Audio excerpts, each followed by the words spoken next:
Hey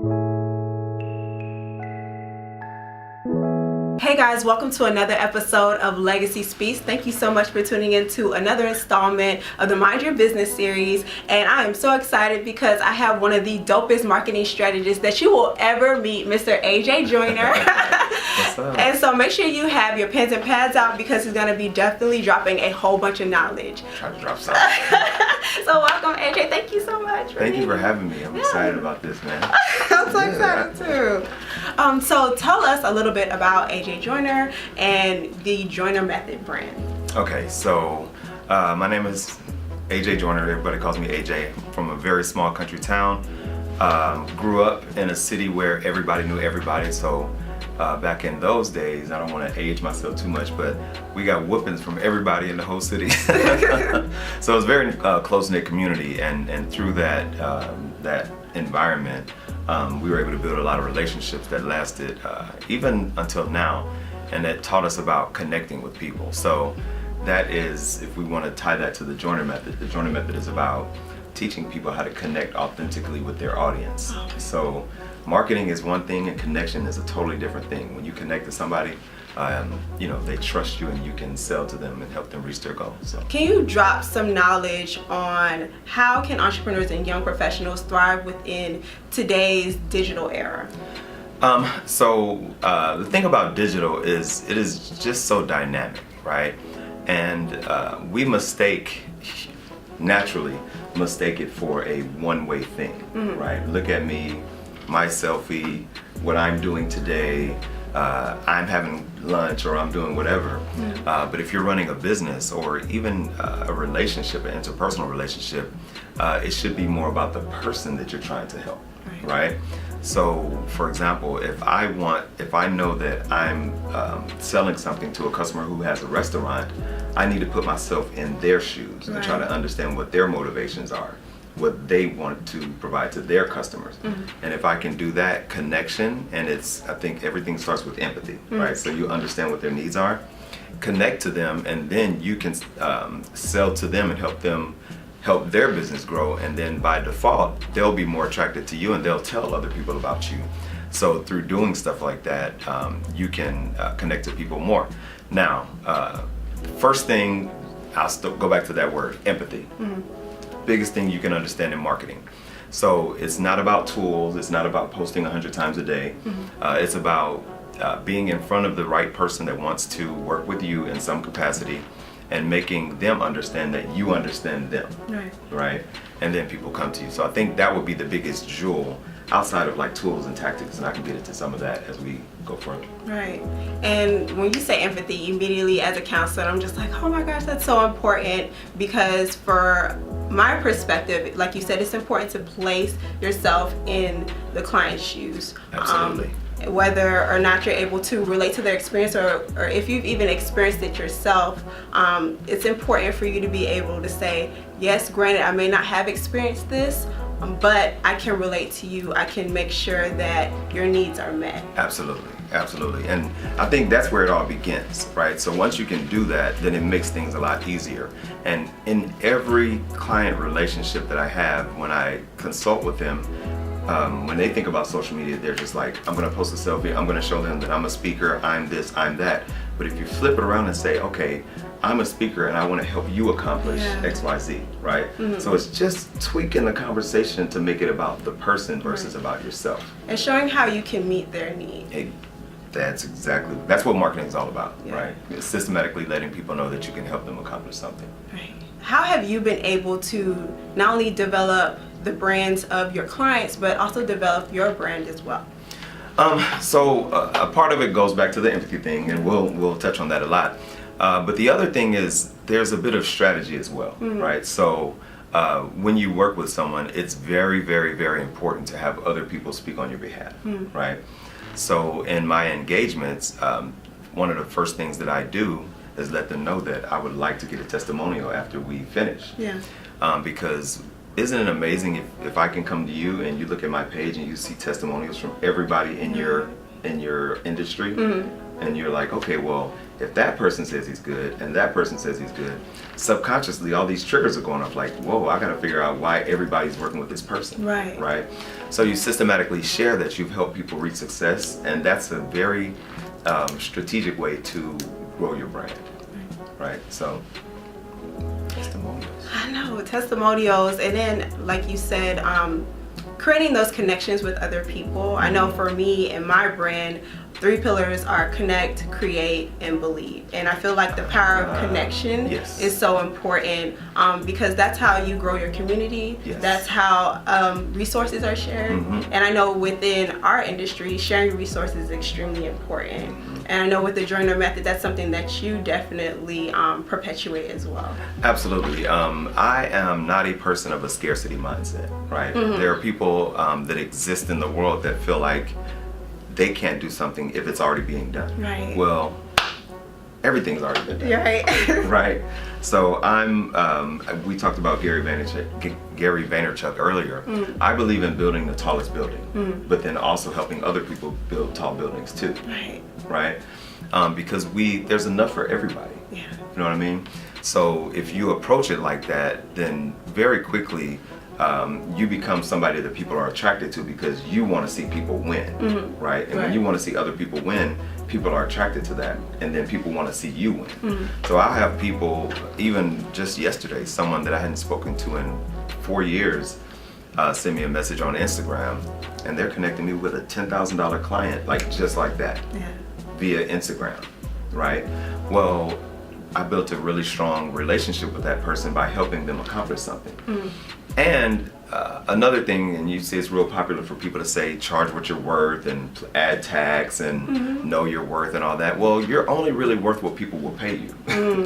You know what I'm saying? Right. So you can say, I have a friend, she's like, I got an MBA and this and that. And I'm like, so nobody cares. Like, what kind of result can you help somebody get, right?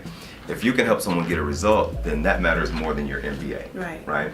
So another thing, and I know I'm kind of going on this, but another thing is help someone for free. Like, it doesn't, like, the knowledge is there, and if you know something and you can help someone, it's not necessarily always about money all the time. And I know get the bag and secure the bag, I found out what that meant. I was like, really? Is that what? But I understand that. But at the same time, how can you help somebody? Like, genuinely help them because they need help, and you know what to do, right?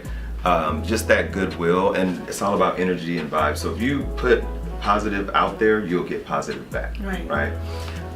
And that's kind of the way that's at the core of everything I do. Like, I want to help people, I want to understand their worldview, and then I don't care. The money is a secondary thing.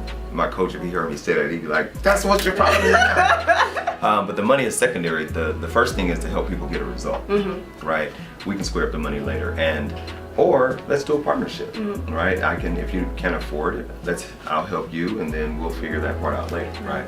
So build a tall building, help other people build buildings, and all you guys can view the city skyline together. Right. And thank you so much for mentioning that, because obviously that mindset is a little counterintuitive to what a lot of people are doing nowadays. And so to be able to see how, like you said, emphasizing that genuine piece, which is so important, and pushing your authentic self, because obviously when you are trying to build relationships with other people, it's going to show whether or not you actually care about that brand. And a lot of people don't understand that. A lot of people don't understand it, and if you're in the business of, everybody's in a relationship business, right? People buy you. They don't buy, they buy what you sell that'll help them solve their problem, but they probably can get it from somewhere else, right? Maybe a little more, a little less, but if you're the person that they feel like you actually care about their result, then they'll connect with you. And that's a major tenet of what I like to focus on. What makes you unique? How are you helping your clients show that, hey, I'm unique in this manner? Got it. Okay, so let's look at someone that owns a gym, right? And they want to grow their following, okay? They know that somebody that wants to lose weight, for example, may follow a lot of trainers on Instagram, right?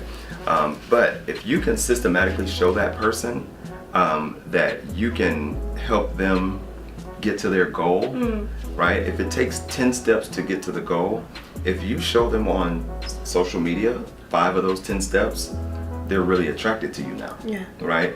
Now, showing before and after pictures, that works, right? But if you say, okay, there are 10 steps to lose 20 pounds in 30 days or whatever, right? Step 1 is do this, right? And they go do that and they're like, oh wow, they get a result. Step 2 is do this, and they go do that and they get another result. Like each time they get a result and they get closer to that 10, that 10 becomes more attractive to them subconsciously. Because it's like you can start to taste it. You're like, oh my God, I did step 1 and it worked. I did step 2 and it worked. And you show them step 3, right? And they get even more results. So now they're like, well, dang, this dude, let me follow. And now they're scrolling up and looking at your other stuff, right? And then you say, look, I gave you guys the first 5 steps. And we're going to have a boot camp where I'm going to show you the next 5 steps. You're already halfway there, and you show them the gap, and you show them that you can help them build a bridge to cross it. They'll typically pay you. So if you can systematically do that on social media, whether it's webinars, whether it's live videos, whether it's stories, whatever it is, if you can systematically show people that if they do your thing, then they will get that result. They will follow you. That's how you build a cult, right? If you think people are in church and you say, okay, if you accept the Lord as your Savior, then you will go to heaven. Right? You're literally building that. They're showing you, okay, if you believe this, then this is going to happen. So all you have to do is take that premise and apply that to anything. I don't care if it's you selling a house. I don't care if you're selling a shoe. I don't care like what it is. If you can give them that if-then scenario, then they follow you. I'm glad you were able to mention that too, because when I first met you, you were known as or you still are known as the king of webinars. I love webinars. I love webinars. And that's something that I see a lot of your clients have benefited from thus far. And what about other resources or other tactics that you kind of push your clients to provide as well? Well, it is showing yourself as an authority, right? And education-based training is huge, right? And that's the 10-step thing that I just talked about. But by doing that, you position yourself as an authority in the industry because you're actually showing things where most people are just telling you to buy. Right? Most people are like, hey, I have this book, you should buy it. It's about my life. So who cares? Like there's a million books about people's lives, right? Now, I do agree that people's stories need to be told.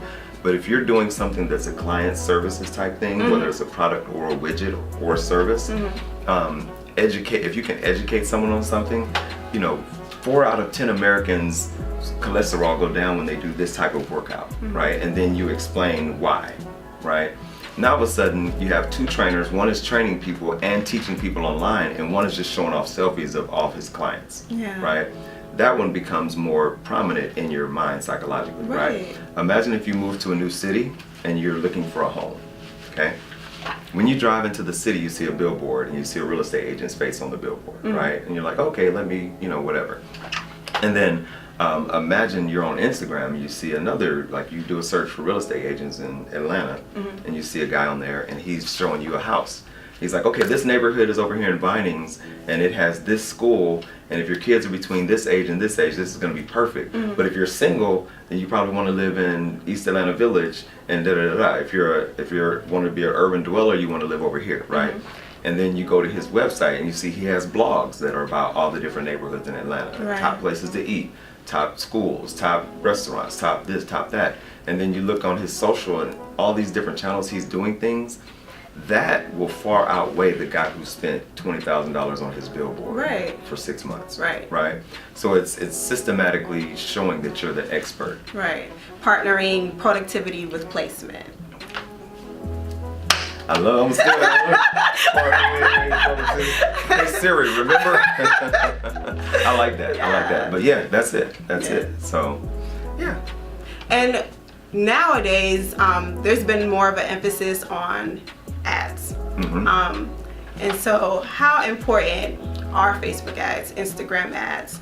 Because now advertising has changed so much within the digital era. Absolutely. We used to go from like the whole Google clicks Yes. or the newspaper ads or Yeah. radio and whatnot, and now people are strategically putting things on your timeline, or you're seeing them on the sides of your Facebook. How can people leverage that when it comes to expanding their brand? So all advertising does beyond organic social is create more top of mind awareness, right? You want to be, if you're selling something, you want, when someone thinks of marketing, I want people to think AJ. Yeah. Whether they can afford me or not, whether they want to come to join me, I want them to at least know, like, oh yeah, he's that guy that does the marketing stuff. He has all these different people that he works with, Right. Now, I've done a few paid ads. I run more for clients. I ran an ad agency for 2 years. Just got burnt out because it was managing a lot of people and whatever. But anyway, what we do is we systematically help them create top of mind awareness. So we'll have the ad that shows whatever their thing is, right? But then you'll also take their video of them teaching and run an ad of that as well, right? Because if you're going to be seen as an expert, why not target the people that you want to be your clients specifically? And that's what digital advertising allows you to do. I can go in and I can put in your email address, and I can say, I want to make sure she sees my ad, right? That's one way. If you visited my site, I can make sure that you and all the people who have the same psychographic, demographic information all see my ads, right? That's the advantage that digital gives you. Where in a traditional space you have radio, TV, billboard, magazine, whatever. This just gives you very targeted, trackable results. Now, a lot of people are on the bandwagon. I think I was too for a minute. That radio doesn't work or TV doesn't work, or it depends. Who's your audience, right? One of my clients, the Atlanta Voice, they have several different platforms that they offer things on, right? Some of their demographic is older, so they still read a print newspaper, right? And you would think newspaper is dead, but there's a 50-plus-year-old demographic that they don't care about that World Wide Web. Very true. Very right? true. They just want to read. Right? And I'm sure you probably have some of your clients at your job or whatever that feel the same way, right? It's older demographic.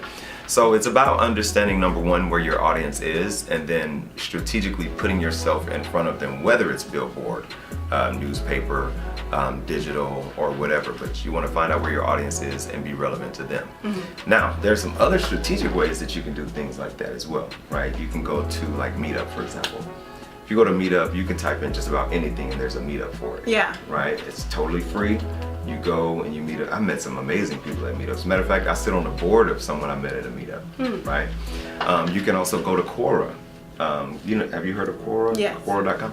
You can go to Quora and you can search for anything, and they have people that are experts in that industry, and I've connected with people on Quora. Right? Another free way is LinkedIn groups. There's a group for everything, right?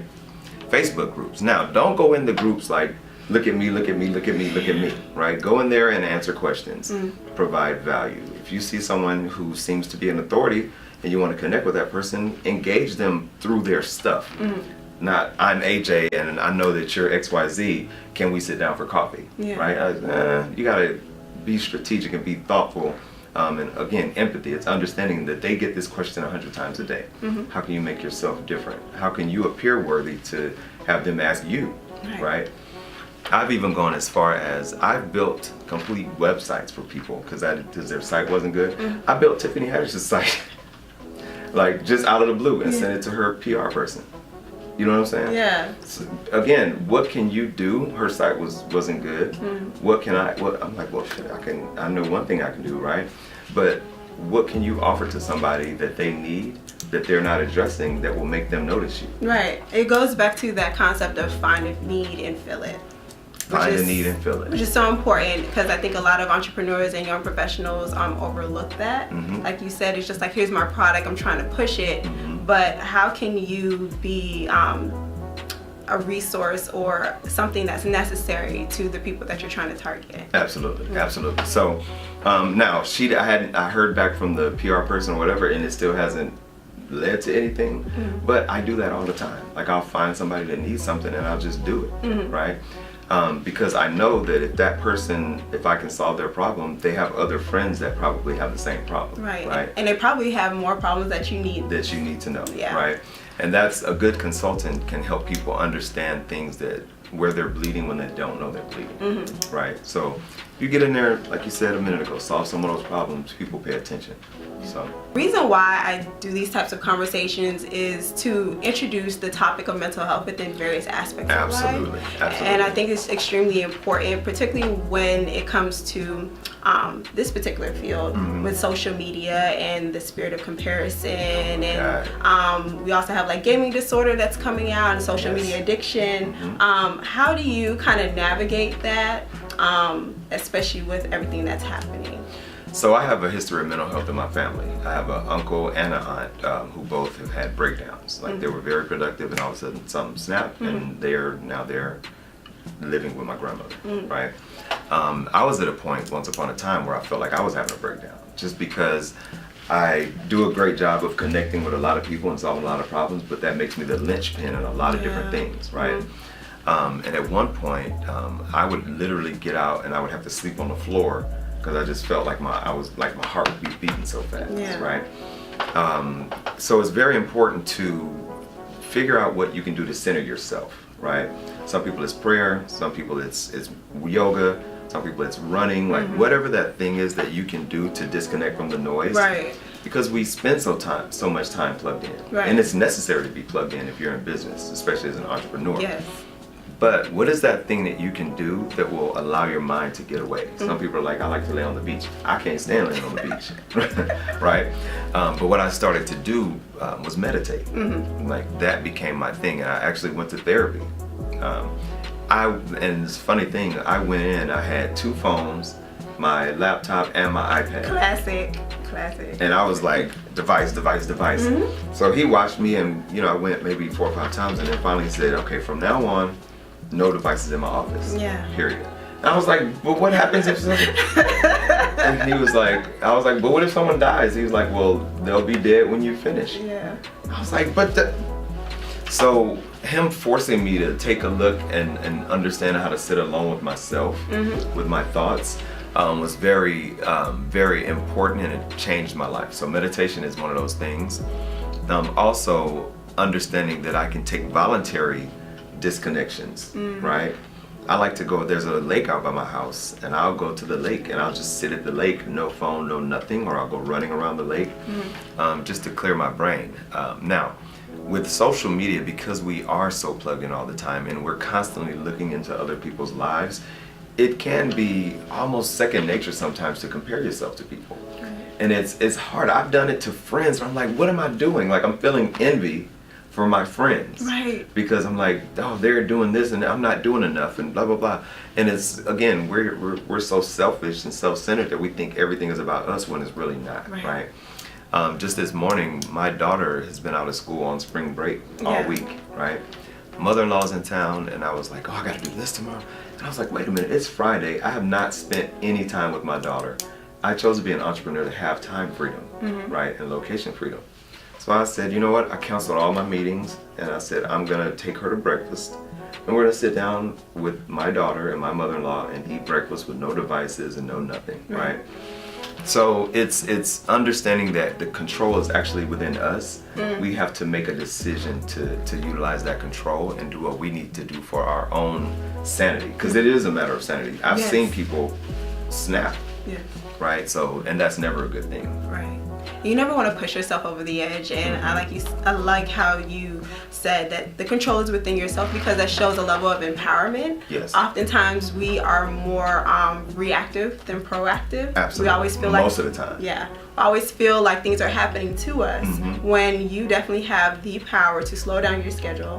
Whether you're an entrepreneur, you're a young professional, whether you're working with somebody or working for somebody, the power is still in your hand to be able to focus on what you have going on in your life. Right. And I started to read a lot, right? Well, audiobooks, I still call it reading. It's still reading. Still reading, okay. So I'm on a 2-book-a-month diet. And some people are like, well, if you're reading that much, and what are you implementing, and yada, yada, yada.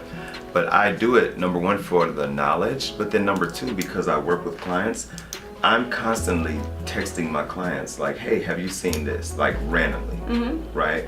I take that information that I read and I compartmentalize, like, oh, this can help Sierra. Oh, this can help this person. This can help that person. So again, I want to be there to help them. But again, that reading is my way to clear my brain and take out the social media noise just for whatever that time period is. Right. So, but yeah, social media can definitely push, if you allow it to, it can cause, it's actually addictive, right? And I have a presentation where I talk about how you can become addicted and how you can build things that are addictive, right? You give people a small reward, they're like, oh, right? And then you refresh it like, oh, there's another reward. Right. That's funny. Okay, so this is a part of the joiner method. I know you guys can't see this up here, but the word is called ennui, right? So what that means is it's the gap between what you have and what you want, right? I am a Jeep Wrangler lover, okay? If I buy right now, today, and go buy a 2018 Jeep Wrangler with all the fully loaded and everything, and I drive and I'm like feeling good, listening to Outkast, whatever, sitting at the light, and a 2019 Jeep Wrangler pulls up right beside me with the same everything, and I realize that's a 2019, immediately there's a gap in my heart. It's like, oh, the 2019 is out, right? Same thing with iPhone. Same thing with whatever the new thing is, right? Now, once you understand that, that makes you an amazing marketer, right? Because now you can say, oh, well, you haven't taken the 2019 joiner method though. You took the 2018 with this new one, and it can literally be the exact same thing with just change the order modifications. Right? Yes. So I don't know how I went down that rabbit hole, but yeah. So that's the addiction we were talking about, right? So you build that hook so that people always want that next thing, always want the next thing. So that's what Instagram does. If you think about it, when you open it up, you don't know what you're gonna get, right? So there's that curiosity, and you're like, oh, that's interesting. You double tap and you scroll, and you're like, oh my God, that's interesting. And you double tap and you scroll. You're like, wait a minute. You scroll back up. Because it's feedback, and it's a loop, and it literally never stops. Right. Right. When you open your Instagram after we leave or finish this, it's a totally new set of information. Right. Right. So that's that hook that's built into social media. Right. It's a constant drip feed of craziness. And that's what we like to call in therapy behavior modification. Yes. I forgot what I was talking to. Go ahead. Behavior modification. Okay. Where basically, like you said, a reward is given every time something happens. Exactly. And that's what causes you to be drawn to that particular thing. Over and over again. Over and over again. You give a reward, but then you create another gap. And you give another reward and create another gap. And then there's a payoff, right? You put up a picture, the payoff is other people liking your stuff. Right. And then when those likes slow down, what do? Upload another picture. Right? Because you need more of those likes to feed that monster, right? So social media is definitely addictive. But again, as it relates to mental health, take your time, find your thing that you do outside of that, and spend time doing that. Right. And widening your scope as well, because I know as a person who's just starting a business or somebody who's really trying to put their brand out there, they feel like they have to catch up. Yes. Like you said, that constant gap, feeling behind, and comparing yourself to other people. Absolutely. So living in the here and now and appreciating your journey as well, I think that's extremely important too. It's absolutely important. And understanding that, as you start to do more, you're going to get new information, and that's going to cause you to want to do more, and then you're going to accomplish more, and then that's going to make you want to do more, and then you're going to have a whole new set of people that you're around, and that's going to make you want to accomplish more, and it just literally never ever stops. Right? So again, on the conversation of behavioral health or mental health or behavior modification, I think that's what you said earlier. You just have to be cognizant, and I think it's very important for you to take a step back and understand all those things, right? You don't necessarily need to open Instagram every single time you pick up your phone, right? And it's not all bad, but I think exercising some control is always good. Right. So. And also finding different ways to help you redirect your attention. Like there are scheduling tools out there. For you major people out there who have interns, you can use your interns. There's just different ways to go about it, so don't ever feel like you're forced to always pick up your phone. Absolutely, absolutely. And on the subject of tools, you want to go like talk about different tools out there to do things. So if you made it this far, I just want to let you know that you are thebomb.com. You are awesome sauce, and you are truly about your business. Thank you so much for tuning in to another episode of Legacy Speaks. There was so much information in AJ's and I's conversation that I decided to make this into a 2-part series. So definitely stay connected via Legacy SBKS on everything, and hit that subscription button below. That way you can stay up to date on newly released content on a regular basis. Also hit that description box below. That way you can get all of AJ's contact information and resources as well. And do me a favor, go in the comment section and drop one thing that you learned from this video. Once again, thank you so much. Don't forget to like, comment, subscribe, and share. Subscribe and share. Subscribe and share. And once again, stay connected via Legacy SBKS on everything. Until next time.